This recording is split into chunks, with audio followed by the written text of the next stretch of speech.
سامعین محترم، گزشتہ جمعے میں چند گزارشات اسی موضوع پر پیش کی تھی کہ نفاق اسلام کو سب سے بڑا خطرہ اسی سے ہے۔ اب نفاق کیا ہے اور نفاق کے نقصانات ہمیں کیا جھیلنے پڑ رہے ہیں، اس فتنے سے کس طریقے سے چکنا رہا جا سکتا ہے، یہ مسلمانوں کا سمجھنا بہت ضروری ہے۔ دیکھیے، سرکار دو عالم صلی اللہ علیہ وسلم کا مبارک زمانہ خیر القرون کا زمانہ تھا۔ آپ سے پہلے اور آپ کے بعد قیامت تک جتنے بھی دور آئیں گے، سب سے بہترین دور رسالت میں آپ صلی اللہ علیہ وسلم کا دور تھا۔ خیر القرون قرنی ثم الذین یلونہم ثم الذین یلونہم۔ اس کے باوجود بہترین زمانہ، بہترین لوگ، لیکن نفاق اس دور کے اندر بھی معاشرے کے اندر بہت خوفناک حد تک موجود تھا۔ جو معاشرہ سب سے بہترین تھا، اس معاشرے کے اندر نفاق موجود تھا، تو آج نفاق موجود نہیں ہوگا۔ آج تو اس سے 100 گنا زیادہ ہے۔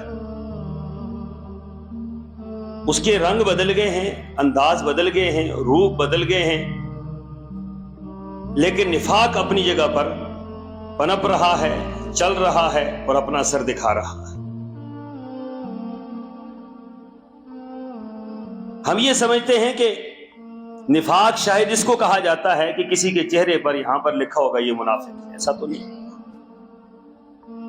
وہ تو دجال کے چہرے پہ بھی نہیں لکھا ہوگا کہ یہ دجال ہے۔ صرف اہل ایمان اپنی ایمانی قوت سے پہچانے گے یہ دجال ہے۔ نفاق علامات سے پہچانا جاتا ہے کہ علامت کیا ہے۔ نفاق ایک بیماری ہے، ایک روگ ہے جو انسان کو اندر سے لاحق ہوتا ہے، اور اسلام دشمنی میں وہ ہر طرح سے آگے بڑھنے کی کوشش کرتا ہے، لیکن اسلام کا لبادہ اوڑھ کر۔ رسول اللہ صلی اللہ علیہ وسلم کے مبارک زمانہ میں عبداللہ بن ابی اس کا موجد تھا، اور اس کے بعد یہ چلتا رہا، ختم نہیں ہوا، اور ایسے ایسے واقعات تاریخ کے اندر رونما ہوئے ہیں۔ آپ اگر ان تاریخ کی اوراق کو پلٹیں تو آپ کے پاؤں کے نیچے سے زمین سرک جائے گی، اور آپ کے ہوش حواس اڑ جائیں گے کہ نفاق نے اتنا بڑا مسلمانوں کو نقصان پہنچایا ہے، اور آج تک پہنچا رہے ہیں۔ مسلمان اس کو سمجھتے نہیں ہیں کہ یہ ہو کیا رہا ہے ہمارے ساتھ۔ مسلمان جو صحیح مسلمان ہے نا، وہ سادہ ہوتے ہیں۔ سادہ سے مراد یہ ہے، وہ یہ سمجھتے ہیں کہ سارے ہمارے جیسے، لیکن ایسا نہیں ہے۔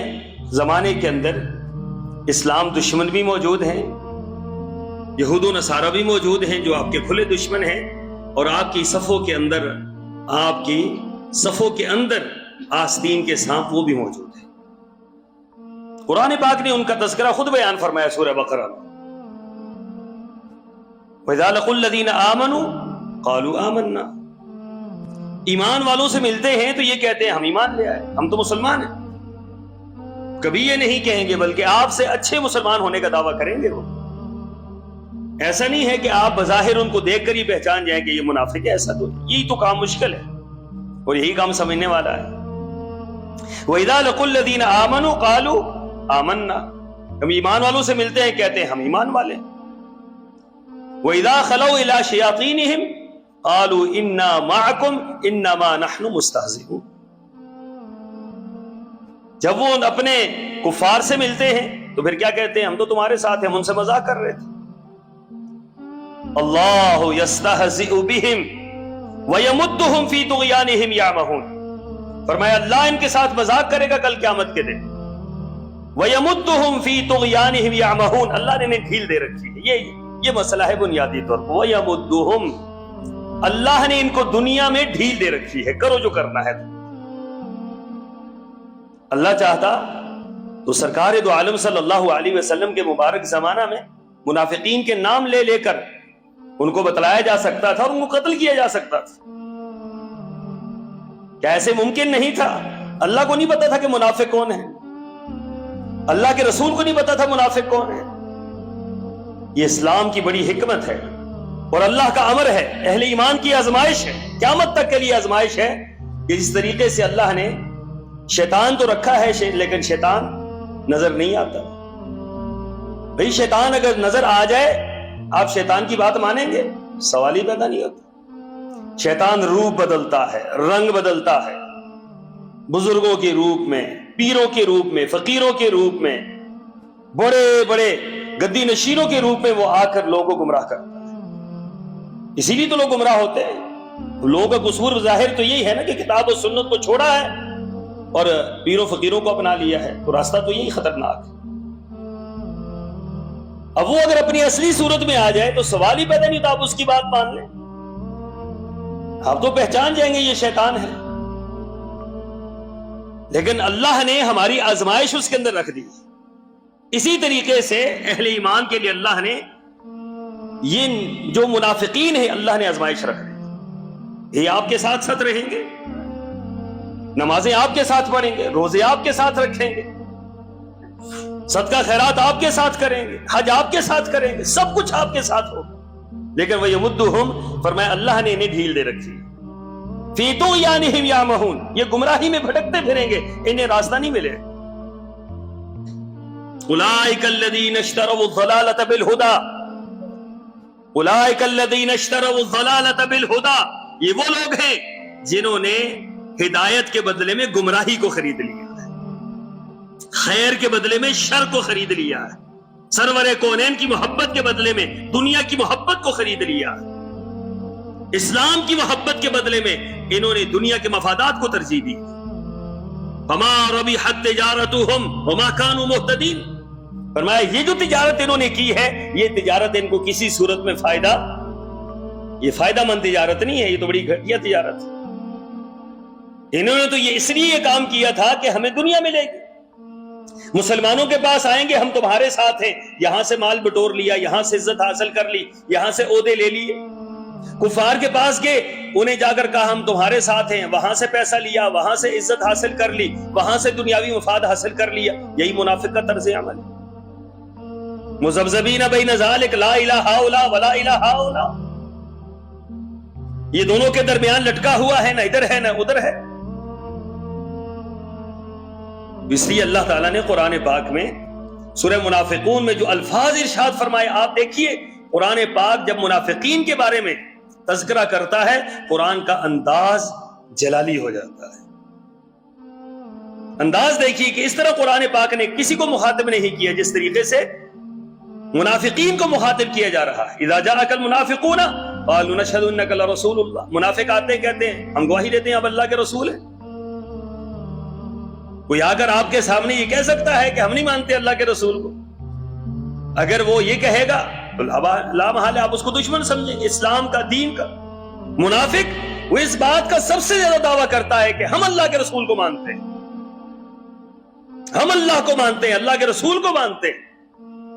بلکہ ان کا خیال یہ تھا کہ ہم صحابہ کرام سے بھی بڑھ کر اللہ اکبر اللہ اور اس کے رسول کو مانتے ہیں، صحابہ کرام سے بڑھ کر. تو قرآن نے کیا کہا؟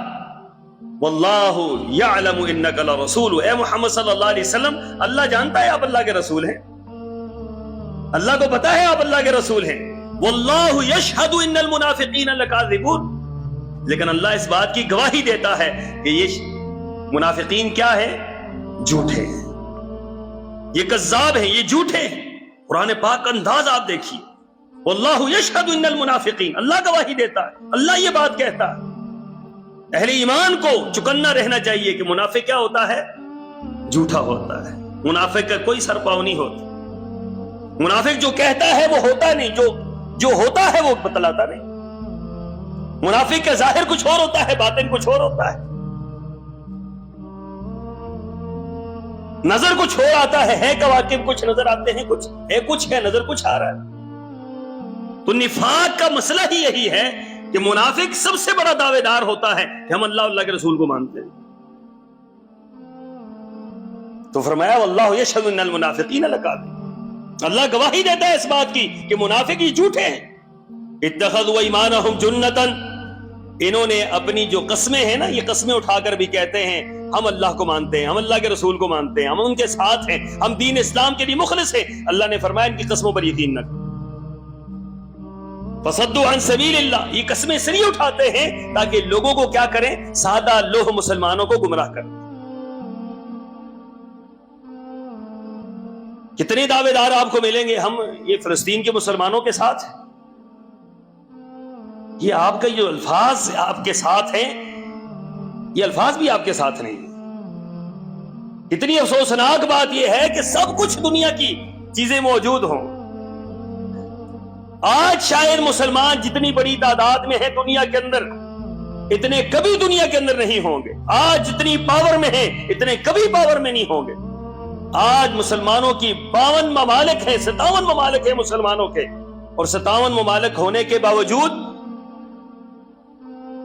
دنیا کے ایک سب سے کمزور ملک، قوت کے لحاظ سے نہیں، افرادی قوت کے لحاظ سے سب سے کمزور ملک ہے، اس کے پاس افرادی قوت ہے ہی نہیں، اسرائیل۔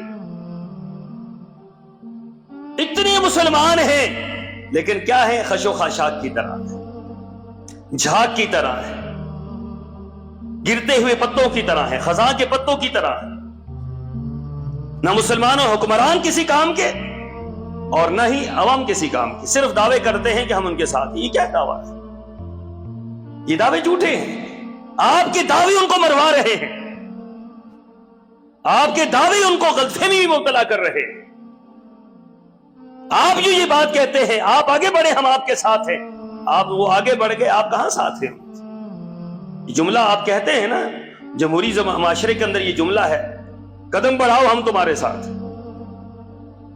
خودوں نے تو قدم بڑھا دیا آپ کے طرح، بھائی کشمیریوں نے قدم بڑھا دیا آپ کے طرح، بوسنیا چیچنیا والوں نے قدم بڑھا دیا آپ کے طرح، کوسوو والوں نے قدم بڑھا دیا آپ کے طرح۔ 30,000 مسلمانوں کو بوسنیا کے اندر، 30,000 مسلمانوں کو صرف 3 دن کے اندر شہید کیا گیا۔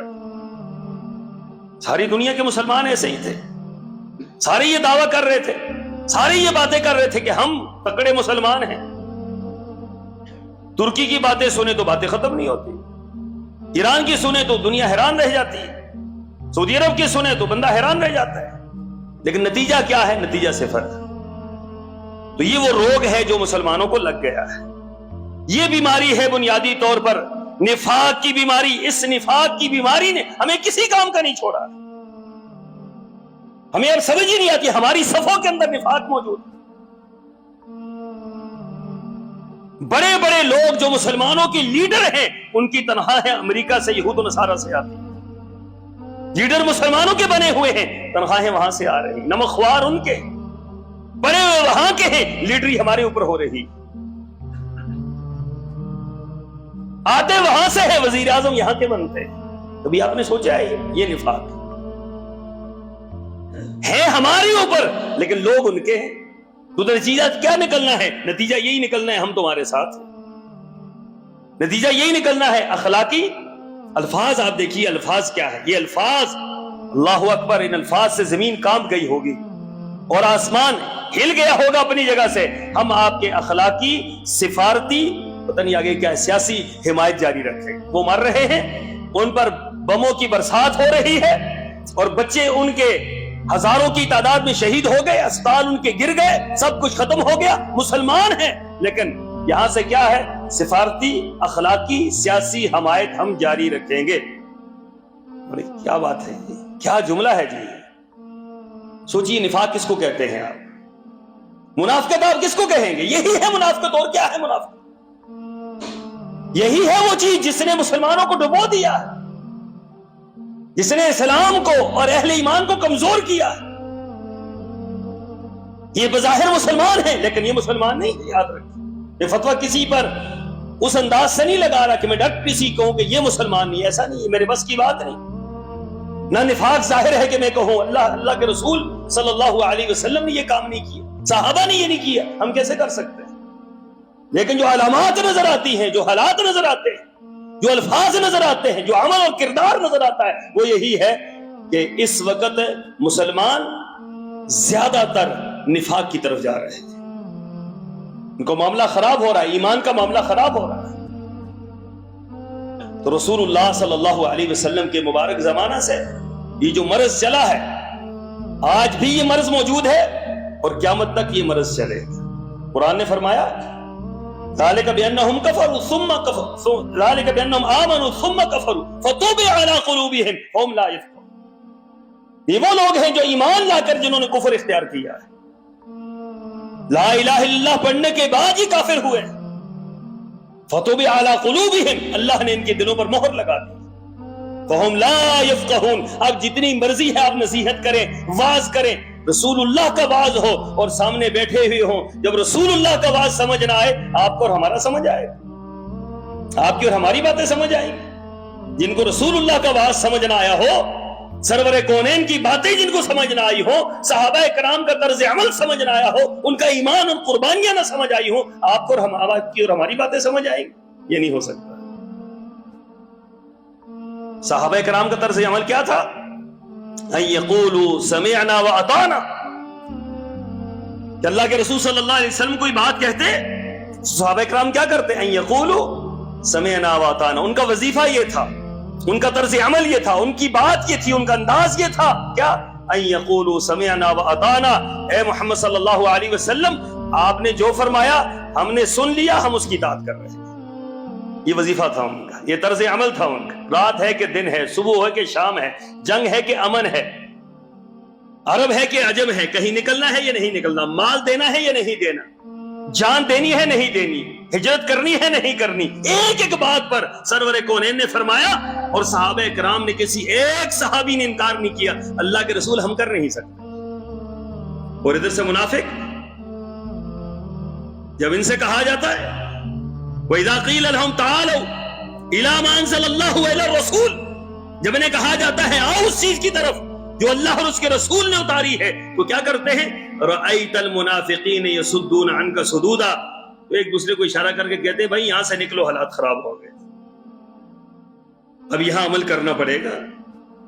اب یہاں پر دیکھیں نا، یہ منافقین ہی ہے نا جو ہمیں یہ بات سمجھا رہے ہیں کہ جی اسرائیل سے مقابلہ نہیں ہو سکتا ہے، امریکہ سے مقابلہ نہیں ہو سکتا ہے، برطانیہ سے مقابلہ نہیں ہو سکتا ہے۔ یہ کون لوگ ہیں؟ یہ کون کیلکولیشن کر کے ہمارا ذہن خراب کر رہے ہیں، ہماری نسلوں کو خراب کر رہے ہیں، ہمارے لوگوں کو بزدلی کا درس دے رہے ہیں کہ جناب یہ نہیں ہو سکتا، ان سے لڑائی نہیں ہو سکتی۔ آپ کے سامنے ابھی کچھ عرصہ پہلے افغانستان میں امریکہ کو اللہ نے ذلیل و رسوا نہیں کیا ہے؟ کتنے لوگ تھے وہاں پر؟ کتنے لوگ تھے وہاں پر؟ چند لوگ تو تھے، ناک رگڑ کر وہاں سے نکلا ہے، ناک رگڑ کر وہاں سے منتیں کر کے اپنی جان چھڑائیے کہ اب ہمیں نکلنے دو یہاں سے۔ آپ کے سامنے ابھی بھی تو ہوا ہے سارا کچھ، ابھی اہل ایمان کو وہ دن یاد نہیں یہاں کیا ہوا ہے۔ تو مسئلہ جو مسلمانوں کو درپیش ہے وہ یہی ہے، یہ بتلایا جا رہا ہے دنیا کے اندر جناب یہ جنگ آپ نہیں جیت سکتے۔ جب مسلمان یہ ذہن میں بٹھا لے کہ جہاد کا نتیجہ نہیں نکلے گا، قتال کا نتیجہ نہیں نکلے گا، اللہ اور اس کے رسول کی مدد نہیں آئے گی، تو واللہ نہ اللہ کی مدد آئے گی اور نہ ہی آپ جہاد میں جیت پائے۔ جب آپ کا نظریہ بن جائے گا، اللہ تعالیٰ نے فرمایا میں اپنے بندے کے گمان کے مطابق اس سے سلوک کرتا ہوں، آپ کا گمان یہ ہوگا کہ اللہ ہماری مدد کرے گا، اللہ ہر حال میں آپ کی مدد کرے گا۔ آپ کا گمان یہ ہوگا اللہ ہماری مدد نہیں کرے گا، اللہ کبھی آپ کی مدد نہیں کرے گا۔ جب ہمارا یہ نظریہ بن جائے کہ اللہ ہماری مدد نہیں کرے گا تو نہیں ہوگی آپ کی مدد۔ تو مسلمانوں کو ایک صحابی جا کر کھڑے ہوئے رستم کے دربار میں، اور رستم اس دور کا بہت بڑا جرنیل تھا، ٹوٹی ہوئی تلوار، اوپر چھتڑے باندھے ہوئے، تلوار کے اوپر خول چڑھایا ہوا ہوتا ہے اور اس کے پیچھے ایک دستہ ہوتا ہے، ٹوٹا ہوا دستہ، جہاں سے پکڑتے ہیں وہ ٹوٹا ہوا، تلوار دھار اس کی کٹی ہوئی، اوپر چھتڑے باندھے ہوئے، اس کے لیے خول نہیں تھا کہ خول کے اندر رکھے، یہ لے کر رستم کے دربار میں پیش ہوا۔ حضرت عمر کا دور ہے، وہ دیکھ کر ہنسنے لگ گیا، جاتے ہوئے کیسے گیا ہے؟ سبحان اللہ، تاریخ نے بڑی عجیب بات لکھی، کہ جب ان کو بلایا گیا کہ آپ آئیں ہمارے ساتھ مذاکرات کریں، چھوٹا قد ہے، گدھے پہ سوار ہے، گدھے پہ سوار ہو کر گئے. یہاں پہلے پوچھتے ہیں کہ وہ جو ہے نا امریکہ کا صدر، اس کی ٹائی کیسی ہوگی تاکہ ہمارا جو مسلمان جا رہا ہے اس کی ٹائی ایسی، اس کے کپڑے کیسے ہوں گے، اس کے کپڑے بھی ایسے، اس کی گاڑی کیسے ہوگی، اس کی گاڑی بھی ایسی. آپ ان کا مقابلہ کریں. جب آپ ان جیسا انداز اپنائیں گے تو اللہ آپ کا نظریہ بھی انہی جیسا ہو جائے گا، آپ کا عقیدہ بھی انہی جیسا ہو جائے گا، آپ کا نظریہ بھی انہی جیسا ہو جائے گا. آپ کو اللہ نے ایک اپنی شان دی ہے. یہ صحابی گئے، گدھا لے کر گئے اور سیدھا رستم کے دربار میں چلے گئے. اس کا محل ہے، محل کے اندر چلے گئے، وہ گدھا لے کر ہی ساتھ چلے. اگر قالینیں بچھی ہوئی ہیں، بڑے بڑے وزراء بیٹھے ہوئے، وہ حیران ہے کہ یہ بندہ کیسے آ رہا ہے اندر، فقیر آدمی ہے اور گدھے سمیت اندر آ رہا ہے. تو آ کر انہوں نے کہا بھائی آپ کدھر جا رہے ہیں؟ کہا بادشاہ سے ملنا ہے، سفیر بن کے آیا ہوں، مجھے بلایا ہے انہوں نے. کہا اچھا یہ سفیر ہے، عمر کا سفیر یہ ہے. تو دیکھ کر ہی نا پریشان ہو گئے کہ یہ دیکھو یہ سفیر ہے، یہ ہم سے جیتیں گے. تو جب اندر کھڑے ہوئے تو گدھا وہاں پر باندھ دیا تکیے کے ساتھ، ریشمی تکیے کے ساتھ گدھا باندھ دیا. ہاتھ میں ڈھال تھی، نیزہ تھا، نیزے سے اس کی وہ جو قالین تھی، قیمتی قالین، اس کو چیرتا ہوا جا رہا تھا. پرواہ کوئی نہیں نیچے کیا ہے کیا نہیں. ان کو اس بات کی پرواہ نہیں ہوتی تھی کہ یہ کیا ہے، ان کی ضرورت ہی نہیں. تو جب اس کے سامنے کھڑے ہوئے تو اس نے پوچھا، ہنس کر پوچھا کہ یہ جو تلوار ہے، اس تلوار سے ہمیں مارنے آئے ہو؟ اس تلوار سے ہمارا علاقہ فتح کرنے آئے ہو؟ اس نے کہا بادشاہ رستم صاحب آپ یہ تلوار نہ دیکھیں، تلوار چلانے والے ہاتھ دیکھیں پیچھے، ہاتھ کتنے مضبوط. وہ کہنے لگا ہاتھ بھی تو اتنا مضبوط نظر نہیں آتا. اس نے کہا مقابلہ کروا کے دیکھ لو، مقابلہ کروا کے دیکھ لو. اس نے کہا چلو بھائی کوئی مضبوط ترین بندہ لایا جائے. مضبوط ترین ایک جرنیل لایا گیا اس کے مقابلے میں. لوگ پیچھے ہٹ گئے. اب اس ٹوٹی تلوار کے ساتھ پہلا وار کیا، ایک جگہ پر ڈھیر کر وہیں پہ مار دیا. رستم ڈر گیا. اس نے کہا اتنی طاقت، اتنی قوت ٹوٹی ہوئی تلوار کے اندر. کہا اس تلوار کو نہ دیکھو، وما رمیت اذ رمیت ولکن اللہ رما. یہ تلوار جو چلتی ہمارے ہاتھوں میں ہے لیکن چلا ہمارا رب رہا. ہمارا اللہ مار رہا ہوتا ہے، ہم تو نہیں مار رہے. یہ تو نظام ہمارے ہاتھ میں اللہ نے صرف یہ دے رکھا ہے. کیا بدر کا نقشہ بدل سکتا تھا؟ خندق کا نقشہ بدل سکتا تھا؟ تبوک فتح ہو سکتا تھا؟ فتح مکہ ہو سکتا تھا؟ مسلمان کتنی تعداد میں تھے لیکن ایمان، اللہ پر یقین، اللہ پر اعتماد، قوت، طاقت جو پاس تھی لے کر میدان کے اندر آئے. اللہ تعالیٰ نے ان کی ایسی مدد کی کہ رہتی دنیا تک یہ واقعات بیان کی جا رہے ہیں. اور رستم ڈر گیا. اس نے کہا یہ تو میں نے کبھی ایسا دیکھا ہی نہیں، کمزور آدمی، چھوٹے سے قد کا، اتنا بڑا ہمارا جرنیل مار دیا. اس نے کہا لکھو. کہا کیا لکھیں؟ سمجھ رہے تھے لوگ کہ اب لکھے گا ہم حملہ کرنے لگے. اس نے کہا کہ میں لکھ کر دیتا ہوں کہ ہم ان مسلمانوں کا مقابلہ کر ہی نہیں سکتے. یہی بات دیکھ کر گئے تھے عروہ بن مسعود ثقفی. رسول اللہ صلی اللہ علیہ وسلم کو جب دیکھنے کے لیے آیا صلح حدیبیہ کے موقع پر، تو صحابہ کرام کو دیکھا آقا بات کرتے ہیں خاموش ہو کر سنتے ہیں، آقا حکم دیتے ہیں بھاگ کر جاتے ہیں، آقا گفتگو کرتے ہیں گفتگو ہماتن گوش ہو کر سنتے ہیں، اس طریقے سے جس طرح پرندے سروں کے اوپر بیٹھے ہوئے ہیں. اور سرور کونین لعاب دہن نکالتے ہیں، کسی مسلمان کے کپڑے پہ گرتا ہے، کسی کے ہاتھ پر گرتا ہے. آپ وضو کے لیے پانی اٹھاتے ہیں اور پانی صحابہ کرام کے ہاتھوں پر گرتا ہے، یہ چہرے پر گرتا ہے. آپ علیہ الصلوۃ والسلام کو جب یہ منظر عروہ نے دیکھا تو جا کر کہہ دیا قریش کو، قریش والو جو ایمان اور جو محبت، جو چاہت اور جو عقیدت، جو احترام میں نے محمد کے صحابہ میں دیکھا ہے، اللہ کی قسم کائنات کے کسی شخص میں نہیں دیکھا. پلٹ جاؤ، یہ لوگ مسخر نہیں کیے جا سکتے، ان لوگوں کو نہیں مارا جا سکتا ہے. یہ رسول اللہ صلی اللہ علیہ وسلم سے محبت تھی، اللہ سے محبت، اس بنیاد پر اللہ نے ان کو فتح دی. مسلمانوں آج ہمارے دعوے کچھ ہی اور ہمارا عمل کیا ہے کچھ. جو آج بھی دیکھ لیں آپ، فلسطین کا معاملہ گرم ہے اور آج بھی بیان ہو رہا ہے، صرف بیان بازی ہو رہی ہے ہر طرف سے. یہ بیان بازی ان کو مروا رہی ہے. اگر مسلمان نکل جائیں، چند سو مسلمان نکل جائیں، کچھ ممالک یہ فیصلہ کر لیں، اللہ کی قسم ہے اللہ تعالیٰ مدد اسی طریقے سے کرنے پہ قادر ہے جس طرح میرے رب نے احد کے اندر محمد رسول اللہ کی مدد، بدر کے اندر محمد رسول اللہ کی مدد کی صلی اللہ علیہ وسلم، تبوک کے اندر میرے نبی کی مدد کی۔ ان تنصروا اللہ ینصرکم ویثبت اقدامکم، تم اللہ کی مدد کرو گے اللہ تمہاری مدد کرے، تم اللہ کی مدد نہیں کرو گے اللہ تمہاری مدد ہے۔ ان تنصروا اللہ ینصرکم، ہم نکلیں گے تو اللہ کی مدد آئے گی، نہیں نکلیں گے صرف بیانوں تک رہیں گے تو یہ بیان یہ کل اللہ تعالیٰ کے ہاں ہمارے لیے پکڑ کا باعث ہو، یہ نعرے ہمارے لیے پکڑ کا باعث ہوں۔ ہمارے نعروں کی کوئی ضرورت نہیں ہے، اب کیوں گلے پھاڑتے ہیں، کیوں گلے اپنے خراب کرتے ہیں؟ کبھی مظاہروں سے بھی کوئی ملک آزاد ہوا ہے؟ کبھی مظاہروں سے بھی مقابلہ ہوا ہے کسی چیز کا؟ مقابلے ہوتے ہیں ہمیشہ میدانوں کے اندر، مقابلے ہوتے ہیں ہمیشہ ایمانی جذبوں کے ساتھ، مقابلے ہوتے ہیں جہاد فی سبیل اللہ کے ساتھ، مقابلے ہوتے ہیں قتال کے ساتھ۔ جب تک یہ نہیں ہوگا اس وقت تک بھائیوں کچھ بھی نہیں، اور جہاد ہی واحد چیز ہے، قتال ہی واحد چیز ہے اس سے اللہ کی مدد بھی آتی ہے اور جس سے مسلمان اور منافق کی پہچان بھی ہوتی ہے۔ مسلمان جہاد کرتا ہے، منافق جہاد سے بھاگتا ہے۔ مسلمان اس کو اعزاز سمجھتا ہے اور منافق اس کو عذاب سمجھتا ہے۔ مسلمان اس کے لیے تن من دھن لٹاتا ہے اور منافق اس سے بچنے کی کوشش کرتا ہے۔ اللہ تعالیٰ مجھے اور آپ کو سمجھنے کی، عمل پیرا ہونے کی توفیق عطا فرمائے۔ وآخر دعوانا ان الحمد للہ رب العالمین۔